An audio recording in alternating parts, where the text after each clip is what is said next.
মণ্ডপ উদ্বোধনের মধ্য দিয়ে পুজোর সূচনা হলো মালদার গাজলে কদুবাড়ি শারদোৎসবে। মঙ্গলবার সন্ধ্যায় গাজল কদুবাড়ি সর্বজনীন দুর্গোৎসবে ফিতে কেটে এবং প্রদীপ জ্বালিয়ে পুজো উদ্বোধন করেন মৌসুম বেনজির নূর। মালদা জেলার বিশিষ্ট সমাজসেবী তথা তৃণমূল কংগ্রেসের ছাত্র পরিষদের সভাপতি প্রসূন রায়, পঞ্চায়েত সমিতির প্রাক্তন সভাপতি রেজিনা পারভিন সহ ক্লাবের সকল সদস্যরা উপস্থিত ছিলেন উদ্বোধনী অনুষ্ঠানে। প্রাচীন মন্দিরের আদলে প্যান্ডেল তৈরি করেছে কদুবাড়ির সর্বজনীন দুর্গোৎসব। পাথর কেটে কিভাবে মন্দির তৈরি করা হয় সেই দৃশ্য তুলে ধরা হয়েছে এখানে।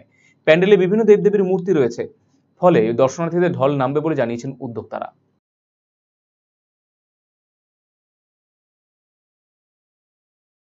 গাজলে কদুবাড়ি মোড়ে আমাদের সার্বজনীন দুর্গোৎসব কমিটির শুভ উদ্বোধনী অনুষ্ঠানে আমরা সবাই সামিল ছিলাম এবং খুব ভালো লাগলো। আজকে গাজলে আমরা এই শারদ উৎসবে সবাই মিলিত হয়ে আজকে এই শুভ উদ্বোধনী অনুষ্ঠানে আমরা সবাই এসেছি এবং বিশেষ করে কমিটির মেম্বারদেরকে ধন্যবাদ জানাই যে তাদের শুভ উদ্বোধনী অনুষ্ঠানে আমাকে ইনভাইট করেছে এবং খুব ভালো লাগলো। এই শারদ উৎসবে আমরা সবারই সঙ্গে একসঙ্গে মিলিত হয়ে এই উদ্বোধনে আমরা সামিল হয়েছি এবং সবাই একসঙ্গে। দুর্গাপুজো মানেই থিমের ছড়াছড়ি। কোথাও মন্দিরে আদলে তৈরি হচ্ছে মণ্ডপ, কোথাও বা হস্তশিল্পের কারুকার্য, আবার কোথাও নজর কাড়া মণ্ডপ প্রতিমায় মন জুড়িয়ে যায় দর্শনার্থীদের। এবারও আকর্ষণীয় দুর্গাপুজোয় মেতে উঠেছে গাজলের গরুহাট কৃষ্ণপল্লী সর্বজনীন দুর্গোৎসব কমিটির সদস্যরা।